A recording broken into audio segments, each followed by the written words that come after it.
GS history में जो हमारा अगला टॉपिक है वो है जैन धर्म और बौद्ध धर्म। इस टॉपिक के कई नाम हैं जिसमें प्रमुख नाम क्या क्या हैं। छठवीं शताब्दी के प्रमुख धार्मिक आंदोलन, छठी शताब्दी में कौन कौन से धार्मिक आंदोलन हुए थे। और इसका अगला नाम है वो है जैन धर्म और एक नाम है इसका बौद्ध धर्म। तो जो सबसे चलता है वो ये है कि छठी शताब्दी के प्रमुख धार्मिक आंदोलन या छठवीं शताब्दी के प्रमुख धर्म, तो उसी में हम जानेंगे कौन सा, जैन धर्म और बौद्ध धर्म। देखिए कभी भी आप कोई टॉपिक पढ़ें जीएस में या किसी भी विषय में पढ़ें तो एकदम उस टॉपिक पे चोट ना करके थोड़ा सा आपको उसकी पूर्व पीठिका यानी उसका बैकग्राउंड या उसका थोड़ा सा पीछे का हिस्सा पता होना चाहिए। ये ठीक वैसे ही है कि अगर आपको मूवी जो है उसकी का बैकग्राउंड नहीं पता हो कि मूवी में पहले की कहानी क्या है और आप बीच से मूवी देखें तो आपको मूवी समझ में नहीं आती। मूवी में क्या होता है, पहले पूरा एक बैकग्राउंड बनाया जाता है कि पहले ऐसा हुआ था फिर उसके परिणाम में ऐसा हुआ था, क्योंकि एक नियम है वो है कार्य कारणवाद। क्या है? कारण कार्यवाद। इसका मतलब है कि जब तक कोई कारण नहीं होता है तब तक कोई कार्य नहीं होता है। किसी भी कार्य के होने के लिए क्या होना चाहिए, कोई ना कोई कारण होना चाहिए। तो हम बात करेंगे छठी शताब्दी ईसा पूर्व, इसकी पूर्व पीठिका क्या है, छठी शताब्दी ईसा पूर्व गंगा की घाटी में धार्मिक जीवन आंदोलित होने लगा था। कौन सा जीवन? धार्मिक जीवन आंदोलित होने लगा था। अगर आप देखें कि यह भारत का नक्शा है, इस तरीके से, ये इस तरीके से नक्शा है, तो गंगा की घाटी जो है वो ये वाला हिस्सा हो गया। ये सब क्या है? गंगा की घाटी जो यहां से लेकर यहां तक फैली हुई है। तो इसमें क्या होने लगा था? धार्मिक जीवन आंदोलित होने लगा था।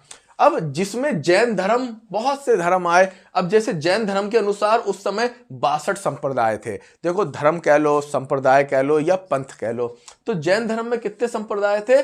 जैन धर्म के अनुसार कितने संप्रदाय थे? 62। और बौद्ध धर्म के अनुसार 200 संप्रदाय उस समय चल रहे थे जो धर्म थे, जिनमें से दो धर्म बहुत लंबे समय तक चले, एक जैन धर्म और एक बौद्ध धर्म।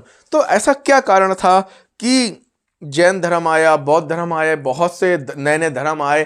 क्या समस्याएं रहीं, क्या इसकी पूर्व पीठिका रही, क्या बेस रहा? तो इसका मेन कारण यह था कि धार्मिक परंपराओं की जड़ता। जो आपने देखा कि वैदिक कालीन समाज था, जो वैदिक काल था उसमें वेद आए, पर कर्मकांड आए, प्रथाएं आई। तो जो प्रथाएं थी धर्म की, जो कर्मकांड थे, उसमें क्या था, बहुत ज्यादा कठोरता हो गई थी, बहुत ज्यादा जड़ता हो गई थी और कर्मकांडों के प्रति लोगों के मन में क्या हो गया था? असंतोष हो गया था। तो इसके कारण क्या हो गया था? असंतोष हो गया था। अब ये देखिए कोई धर्म बहुत स्ट्रिक्ट है, उसमें बलि भी देना पड़ रही है, टैक्स भी देना पड़ रहा है, बहुत कठोरता के साथ कर्मकांडों का पालन भी करना पड़ रहा है, तो लोग ऐसे धर्म को नहीं अपना पा रहे थे, ऐसे कर्मकांडों को नहीं कर पा रहे थे, जिसके कारण उनके मन में क्या हुआ? असंतोष हुआ।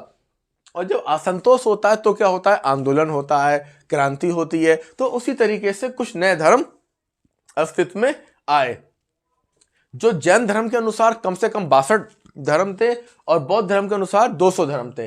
अब यहाँ पे जैसे जैसे भारत में जैन धर्म और भारत के आसपास जैन धर्म, बौद्ध धर्म का उदय हो रहा था, वैसे ही ईरान में जरभ्रष्ट धर्म का उदय हुआ और चीन में कन्फ्यूशियस और लाओत्से का, यूनान में पाइथागोरस का और जूडिया में जेरेमिया का। तो थोड़ा सा ध्यान ये रखिए, अब पता लगा आपने टॉपिक तैयार किया है, एग्जामिनर क्वेश्चन दबा दे कि उसी समय वो ऐसा कर क्वेश्चन बनेगा कि बौद्ध धर्म के समकालीन धर्म ईरान में कौन सा था, तो वो कौन सा था? जरभ्रष्ट।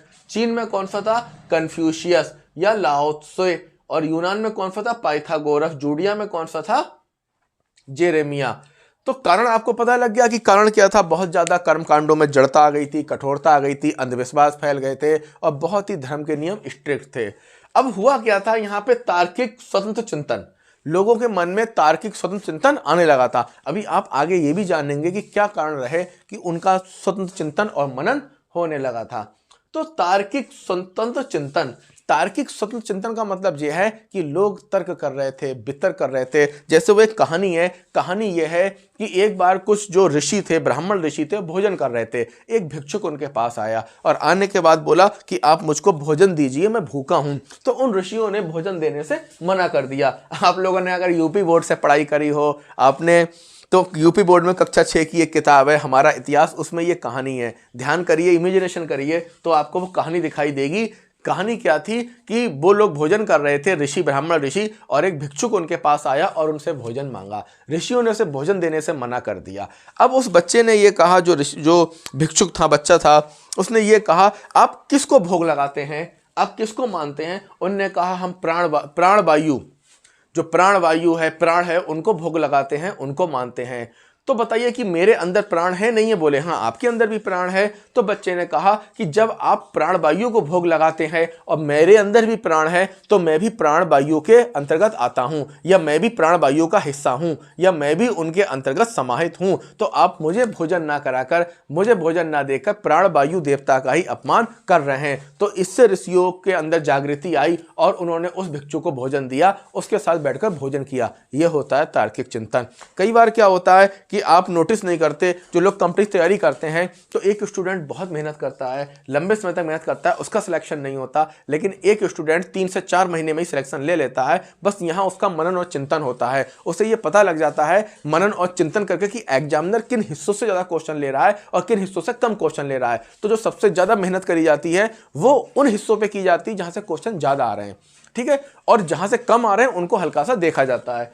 तो इस तरीके से यहां पे क्या हो रहा था, तार्किक चिंतन और आचार विचार की प्रवृत्ति जन्म ले रही थी। यूनान में तो ये काफी पहले ही हो गया था, आपने देखा ही था यूनान में क्या था। असल में सुकरात को जहर का प्याला दिया गया था, उसको सही ढंग से प्रस्तुत नहीं किया गया। बस इतनी सी कहानी आम लोगों को पता है कि हुआ क्या था कि जो सुकरात था उसको जहर का प्याला दे दिया गया क्योंकि उसने शासन के प्रति विद्रोह कर दिया था, जबकि ऐसा नहीं था। उसने जो उसके उस समय के युवा थे, उन युवाओं के अंदर क्या करा था, तार्किक चिंतन की प्रवृत्ति डेवलप कर दी थी। तो वो तार्किकता के साथ लोगों से क्वेश्चन करने लगते थे। ये वैसे ही होता है जैसे बीएड की जो प्रस्तावना कौशल होता है, तो आप इस तरीके से जेड जिग जैग क्वेश्चन को देखते हैं, पहला क्वेश्चन, फिर उसका उत्तर, फिर उसके उत्तर से अगला क्वेश्चन। तो वही होने लगा था कि इनमें तार्किक प्रवृत्ति आ गई थी। बस चेलों ने गड़बड़ यह कर दी कि जहां और लोगों से भिड़ना चाहिए वो जाके किससे भिड़ा है, न्यायपालिका से। एक बार उन्होंने जज को पकड़ लिया और पकड़ने के बाद उनसे क्या पूछा कि आपने अभी जिसको फांसी की सजा सुनाई है ये सही किया गलत किया?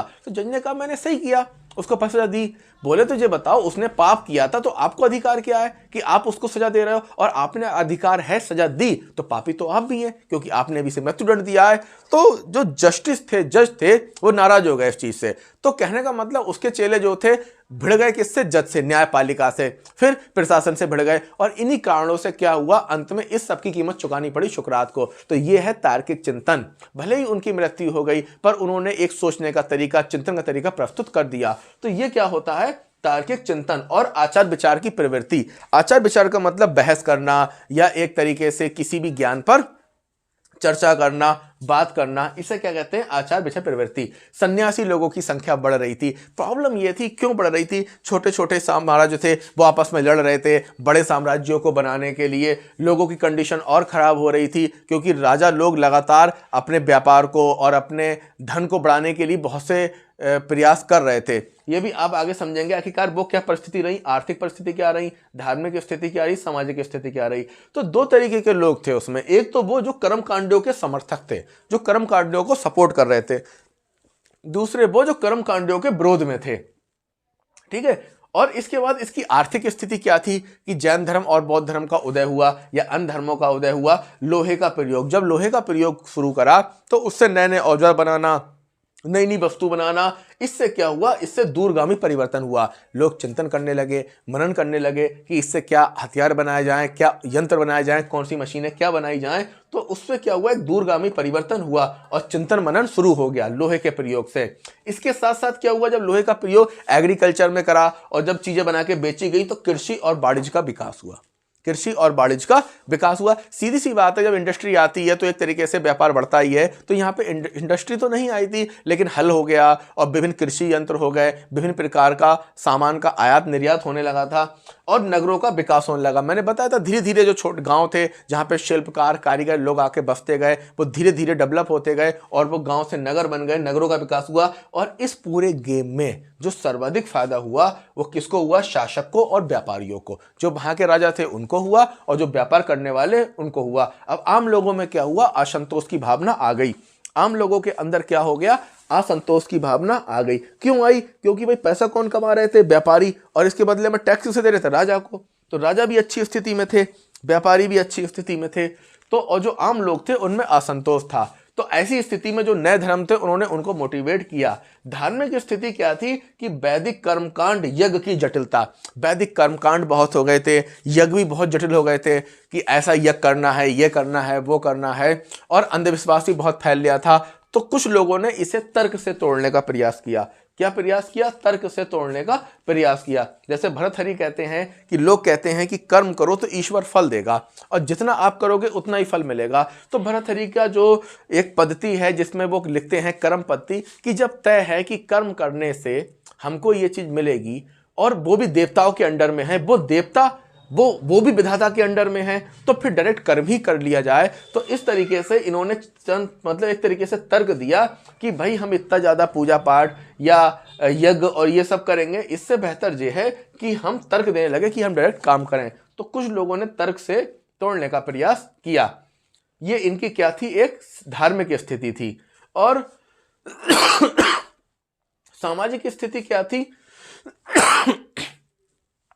सबसे पहले बड़ व्यवस्था की सबसे खतरनाक बात क्या हो गई थी कि जो ये ब्राह्मण और क्षत्रिय थे, ना तो ये उत्पादन कर रहे थे, ना कोई कार्य कर रहे थे, लेकिन जितने भी सर्वाधिक लाभ वाले चीजें थी और जितनी भी सर्वाधिक अच्छी सुविधाएं, अच्छी लाभ की स्थिति और जो भी संतोष था वो इन्हीं दोनों के अंदर था। यानी ब्राह्मण और जो क्षत्रिय थे वो बहुत अच्छे पदों पे थे, बहुत इनको विशेषाधिकार मिले हुए थे, उत्पादन में कोई हिस्सेदारी कर नहीं रहे थे, लेकिन तब भी बहुत लाभ में थे।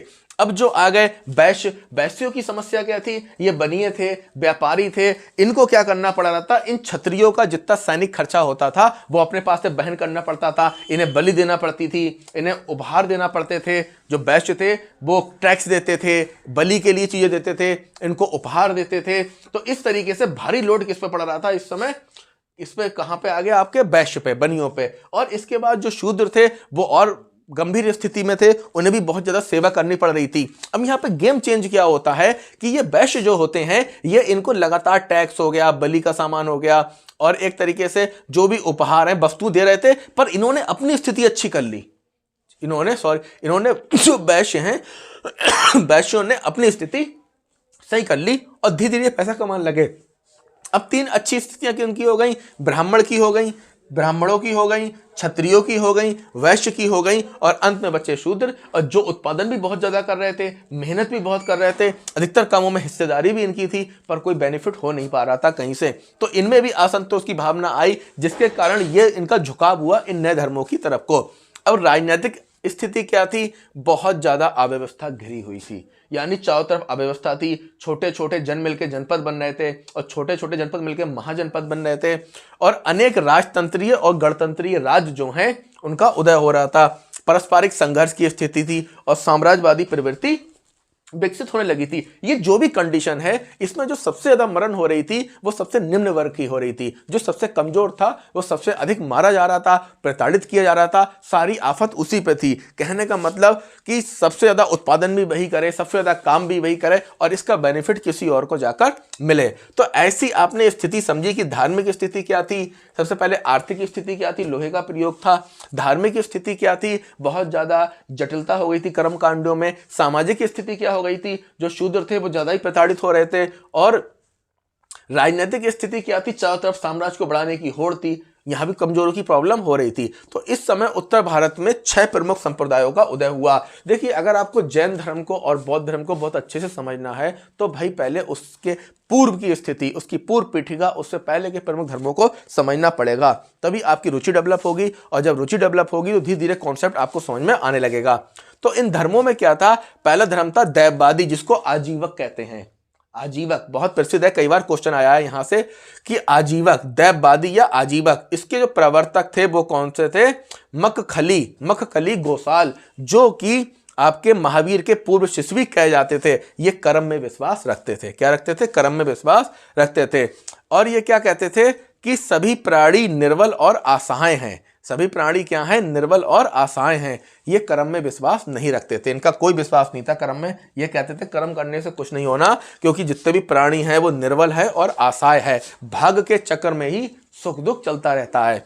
तो जो मखखली गोसाल थे, ये पूर्व शिष्य थे किसके? महावीर स्वामी के। और जो क्या कहते थे कि कर्म में कुछ नहीं रखा है, सब कुछ भाग के भरोसे है, सुख और दुख सब उसी के अकॉर्डिंग चलता रहता है और सभी प्राणी क्या निर्बल और असहाय हैं। अगला है अक्रियवादी, इसके प्रवर्तक है पूर्ण कश्यप। देखो टॉपिक तो आपका यही है, एग्जामिनर के माइंड का पता नहीं घुमा दे, यहां से क्वेश्चन आ चुका है आजीवक के बारे में। आजीवक के प्रतिपादक कौन थे? आजीवक धर्म के। तो अगली बार दबा सकता है वो कि आक्रियवादी के तीन ही चीजें हैं इसमें, पहला धर्म, दूसरा इसके प्रवर्तक और तीसरा इसकी थोड़ी सी खास बात क्या है। तो जो अक्रियवादी है इसके जो प्रवर्तक है वो कौन है? पूर्ण कश्यप। पूर्ण कश्यप ये कहते हैं कि कुछ भी अच्छा या बुरा नहीं होता।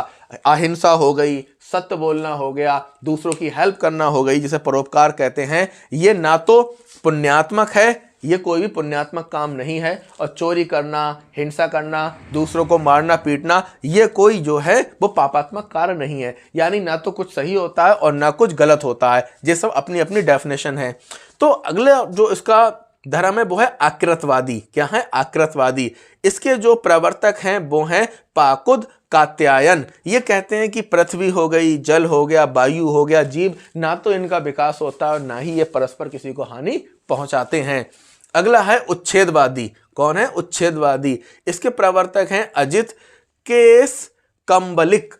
अजित केस कंबलिक। ये कहते हैं ना तो परलोक है, ना ही पुनर्जन्म है, ये सब मिथ्या है और ना ही आत्मा है और मृत्यु के बाद कोई जीवन नहीं होता। जिसको लेकर डराया जाता है कि मृत्यु के बाद ये होगा, नरक में डाला जाएगा, ये करा जाएगा, वो करा जाएगा, वो कॉन्सेप्ट इन्होंने क्लियर कर दिया कि ना तो यहाँ परलोक है, ना पुनर्जन्म है, ना ही मृत्यु के बाद कुछ होता है, जो है वो यहीं पे है और ना ही इस तरीके का कुछ है। ये सब क्या है? मिथ्या। ये सब क्या है? मिथ्या। अगला है अनिश्चितवादी। अनिश्चितवादी या संदेहवादी, इन्हें इनके कंफ्यूजनवादी, बहुत ज्यादा कंफ्यूजन में रहते थे। संजय बेलिठपुत ये कहते हैं कि परलोक, देवता, आत्मा, पाप पुण्य ये सब हैं या नहीं है, ये एक संदेह है, इसमें कंफ्यूजन है कि पाप है, पुण्य है, पाप पुण्य। पाप पुण्य को अगर बहुत अच्छे से समझना है तो भगवती चरण वर्मा का जो प्रसिद्ध उपन्यास है चित्रलेखा, आप उसे पढ़ें। अगर आप उसे पढ़ेंगे तो बहुत अच्छे से समझाया गया है कि पाप और पुण्य क्या होता है। उसकी भी स्टोरी जो है पुराणों से ली गई है कि पाप क्या होता है, पुण्य क्या होता है। अगर किसी दिन फुर्सत मिले तो आप इसको पढ़ सकते हैं। भगवती चरण वर्मा का उपन्यास है चित्रलेखा। तो ये क्या कह रहे हैं कि पाप और पुण्य क्या है? एक संदेह है। पाप और पुण्य क्या है? एक संदेह है। तो इसका जो सबसे अच्छा वर्णन किया गया है पाप और पुण्य का, तो वो किया गया है आपका किसमें किया गया है? चित्रलेखा में। और जो किसने लिखा है? भगवती चरण वर्मा ने। तो उसमें यह होता है कि गुरु के दो चेले होते हैं। गुरु के दो चेले होते हैं। वो एक दिन अपने गुरु के पास पहुंचते हैं और पहुंचने के बाद क्या कहते हैं कि गुरु ये बताइए कि पाप क्या होता है और पुण्य क्या होता है, इन दोनों की क्या परिभाषा है या आप कैसे समझाएंगे। और गुरु ने उन दोनों की तरफ देखा तो मानो ऐसा लग रहा था कि गुरु जो है वो नींद से जाग गए हों। और उन्होंने कहा कि बेटा, पाप और पुण्य की परिभाषा को समझना या पाप और पुण्य को समझना इतना आसान नहीं होता है। ये वही समझ सकता है जो समाज में रहता है, या समाज में रहकर ही आप इसको जान पाओगे। बिना समाज के आप इसको नहीं जान सकते। पाप और पुण्य क्या है। पर जो चेले थे, शिष्य थे गुरु के, उन्होंने फिर जो है वो जिद करी और कहा नहीं, हमको पाप और पुण्य समझना है, आप हमको बताएं। तब तो दो ये चेले थे, एक गुरु थे और गुरु के दो चेले थे। ये चेले थे, इन्होंने कहा कि हमको पाप और पुण्य समझना है। अब इस गुरु के भी जो थे दो बड़े चेले थे। एक चेला कौन सा था? एक चेला जो था वो बहुत बड़ा सामंत था और एक चेला जो था वो बहुत बड़ा योगी था। बहुत बड़ा कौन था? योगी था। तो क्या करते हैं, गुरु की पाप और पुण्य को समझाने के लिए ये जो चेले होते हैं, तो एक चेले को अपने इस वाले जो सामंत होता है, सामंत का मतलब राजा के वो लोग जो बहुत ज़्यादा भोग विलास में और बहुत ज़्यादा एंजॉय करते हैं, उन लोगों को सामंत कहते हैं। और दूसरे थे योगी। ये कौन थे? योगी। इनका नाम था कुमारगिरी। क्या नाम था? कुमारगिरी। तो योगी के पास भेज दिया। दूसरे चेले को कहाँ भेज दिया? योगी के पास भेज दिया। तो इन्होंने कहा कि इन दोनों के पास जाकर ही आप पाप और पुण्य को अच्छे से समझ सकते हो। और इनका नाम था बीजगुप्त। क्या नाम था? बीजगुप्त। तो ये बीजगुप्त हो गए, सामंत थे, और ये कुमारगिरी थे, योगी हो गए।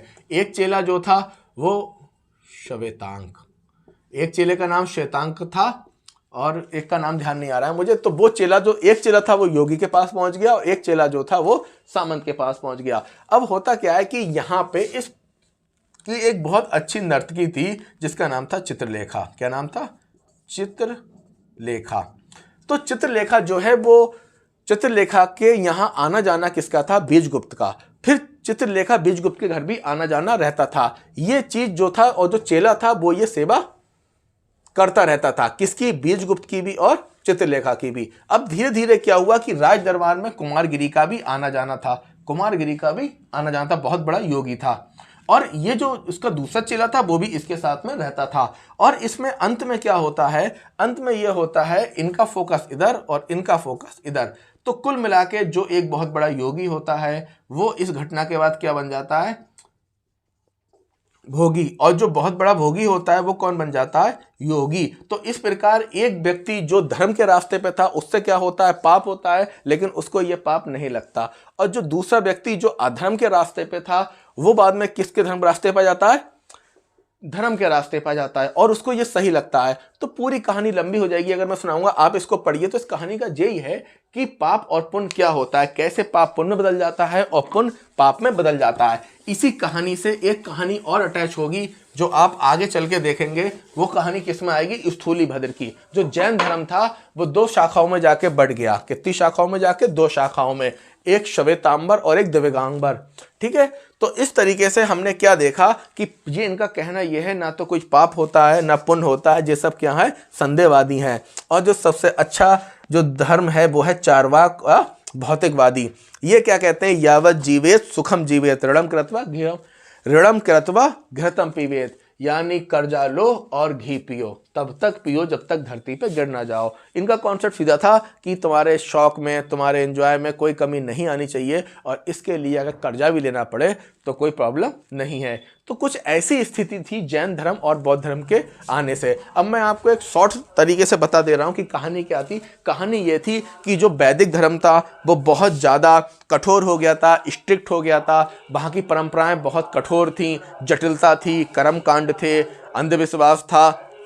और जो ब्राह्मण वर्ग था, क्षत्रिय वर्ग था, वैश्य वर्ग था, वो कहीं ना कहीं सही स्थिति में थे। लेकिन जो एक वर्ग और था उसको बड़ी प्रॉब्लम थी, और वहाँ पे वो लोग जो थे उत्पादन भी कर रहे थे और बहुत ज़्यादा मेहनत करने के बाद उनमें असंतोष की भावना थी, जिसके कारण क्या हुआ? नए धर्मों की ओर झुकाव हुआ। तो उसी क्रम में जो पहला धर्म है वो क्या है? जैन धर्म। पहला धर्म क्या है? जैन धर्म। ये अभी अभी करंट अफेयर का ही मैटर था, संवेद शिखर। ठीक है, उस पर लेकर काफी बात चल रही थी। उसका संबंध किससे है? जैन धर्म से।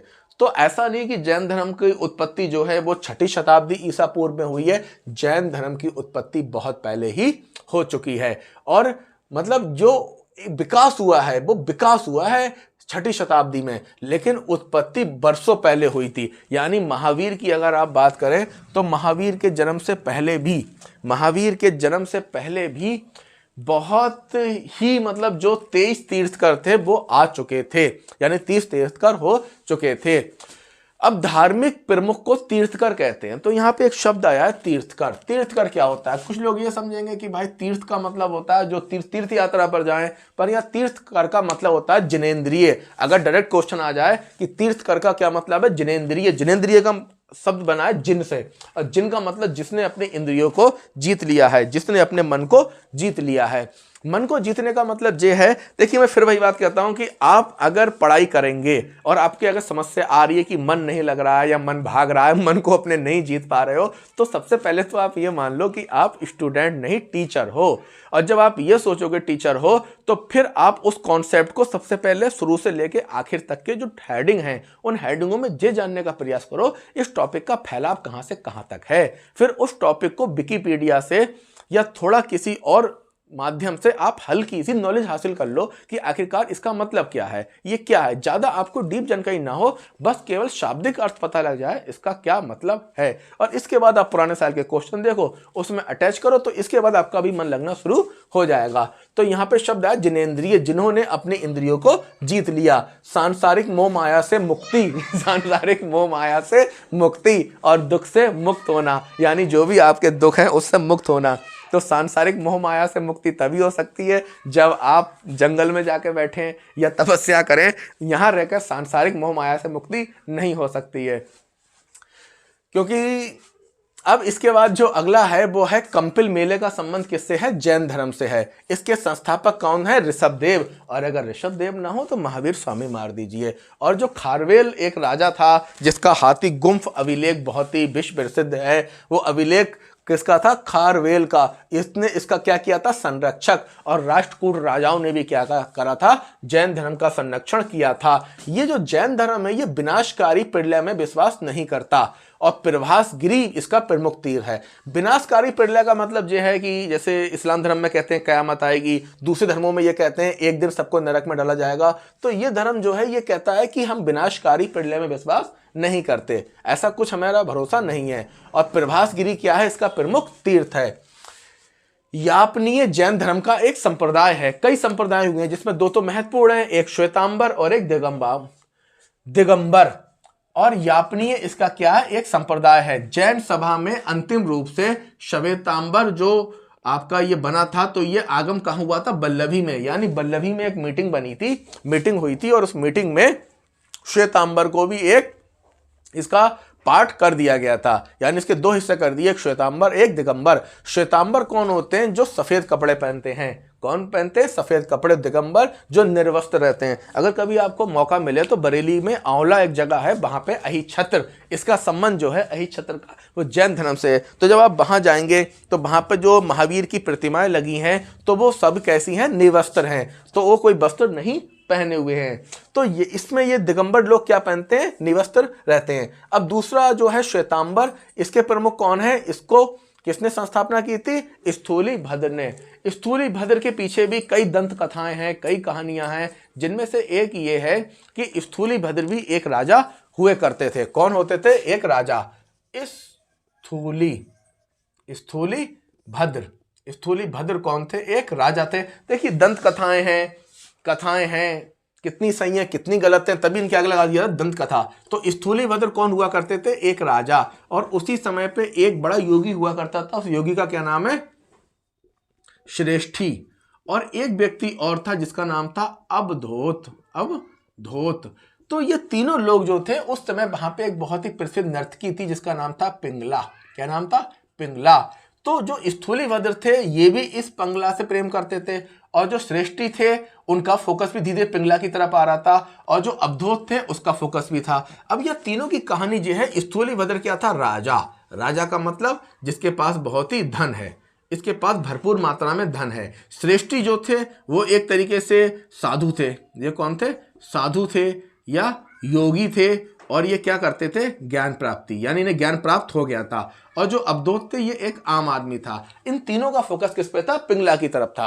तब एक दिन क्या हुआ कि जब ये श्रेष्ठी पिंगला से मिलने गए तो देखा वहां पे स्थूली भद्र आए हुए हैं। तो ये देखकर श्रेष्ठी को क्या लगा? श्रेष्ठी ने पिंगला से कहा कि इनका आना बंद करो और इनसे संबंध खत्म करो। तो पिंगला ने कहा कि जो मुझे धन देगा मैं उसी के पास आऊंगी। तो ऐसी स्थिति में श्रेष्ठी ने क्या करा? धन को इकट्ठा करना शुरू कर दिया। और जब वो धन लेके किसके पास आए? पिंगला के पास आए। तो पिंगला ने उस धन को ले लिया। उसी दौरान कौन आ गए? स्थूली भद्र। तो स्थूली भद्र राजा थे। अब उसने सोचा जब मैंने इतना धन इसको दिया, इसके बाद भी मुझसे फोकस नहीं है, इस पर फोकस है, तभी स्थूली भद्र ने अपने सांसारिक जीवन, राजशाही जीवन, वैभव जीवन से त्याग कर दिया। और त्याग करने के बाद क्या बने? सन्यासी बने। और इसके बाद क्या हुआ कि इन्होंने इस धर्म की स्थापना की। अब ये दंत कथाएं हैं, कितनी सही हैं कितनी झूठ हैं, जैसा कि किताबों में लिखी हुई हैं कि इस तरीके से इन्होंने क्या करा, ये भी बहुत बड़े आचार्य बने। और जो साधु श्रेष्ठी थे, ये श्रेष्ठी उनसे भी बड़े आचार्य बने। और जो अवधूत हैं ये भी बहुत बड़े आचार्य बने। और ये सब तीन महान आचार्य जो साहित्य को मिले वो यहीं से मिले। तो ये क्या आया आपका स्थूलीभद्र। अब इसके बाद आता है अगला क्वेश्चन, जो जैन धर्म है इसके 24 तीर्थकर है। कितने तीर्थकर हैं? 24 तीर्थकर है। इन 24 तीर्थकरों के क्या हैं? कुछ प्रमुख प्रतीक हैं। तो अब 24 तीर्थकरों के आप प्रतीक याद करेंगे तो वहां पे समस्या आएगी, लेकिन कुछ खास तीर्थकर हैं और उनके कुछ खास प्रतीक हैं, वो आप याद कर लीजिए। जैसे प्रथम तीर्थकर हैं वो कौन है? ऋषभदेव। क्या नाम है? ऋषभदेव। और इनका प्रतीक है सांड। क्या है? सांड। ऋषभदेव का क्या है? सांड। और अजीतनाथ का क्या है? हाथी। अजीतनाथ का क्या है? हाथी। और संभवनाथ जो तीसरे तीर्थकर हैं इनका क्या है? घोड़ा। इनका क्या है? घोड़ा। और नेमिनाथ का क्या है? नीलकमल। नेमिनाथ का क्या है? नीलकमल। और अरिष्ट नेमी का क्या है? शंख। अरिष्ट नेमी का क्या है? शंख। और पार्श्वनाथ, ये ध्यान दीजिए, ये पहले तीर्थकर हैं वो कौन है? ऋषभदेव। कौन है? ऋषभदेव।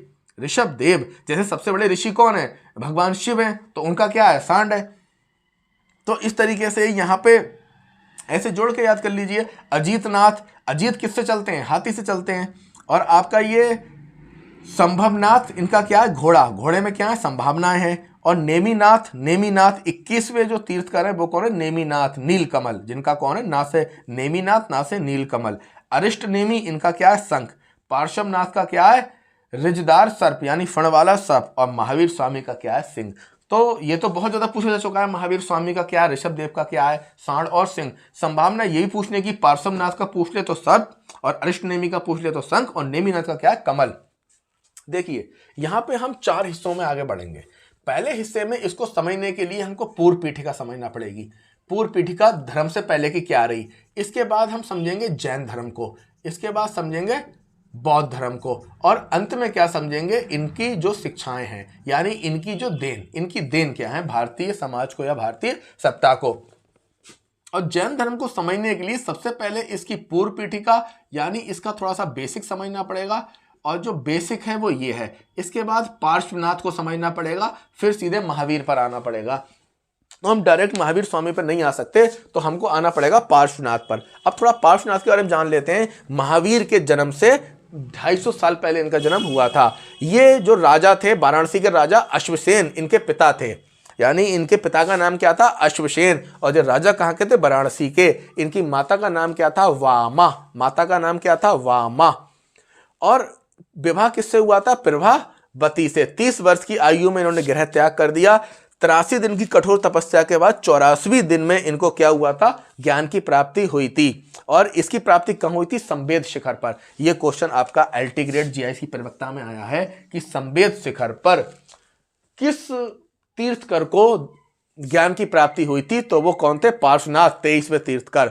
4 गढ़ों और संघों की स्थापना की, और प्रत्येक गढ़ का जो संरक्षक था वो कौन था? उसका नाम था गणधर। जैन धर्म की 5 प्रमुख शिक्षाओं में जो 4 शिक्षाएं हैं वो किन्ने दी हैं? पार्श्वनाथ ने। कौन कौन सी? अहिंसा, यानी किसी के साथ मारपीट लड़ाई और एक तरीके से हिंसा मत करो, मारपीट लड़ाई मत करो। सत्य, सत्य बोलो। आस्ते, आस्ते का मतलब है दूसरों की चीजों को स्वीकार नहीं करना। छल के द्वारा, कपट के द्वारा। जैसे एक मूवी थी ना, तो उसका जो हीरो होता है वो क्या करता है? कोई काम कर देता है दूसरे व्यक्ति का, तो वो कहता है तुम ऑटो से चले जाओ। बोले क्यों? मेरे पास तो कार है। बोले मैंने कहा ना ऑटो से चले जाओ। यानी उसकी कार जो थी वो क्या कर ली? ले ली। तो इसे कहते हैं दूसरे की वस्तुओं को स्वीकारना। तो इसका मतलब होता है आस्ते का, दूसरे की वस्तुओं को ऐसे मत स्वीकार करिए, ऐसे कब्जा मत करिए। और अगला होता है अपरिग्रह। अपरिग्रह का मतलब होता है, ये परिभाषिक शब्द है। अपरिग्रह का मतलब होता है अधिक मात्रा में संग्रह ना करना, यानी अनावश्यक रूप से संग्रह नहीं करना। और जो इसमें 5वां तत्व जोड़ा है वो किसने जोड़ा है? महावीर स्वामी ने जोड़ा है, जो है ब्रह्मचार्य। तो फिर यहां पे क्या जाना कि पार्श्वनाथ जो थे इसके 23वें तीर्थकर थे। और इनका जो प्रतीक है वो क्या है? सर्प। इनका प्रतीक क्या है? सर्प।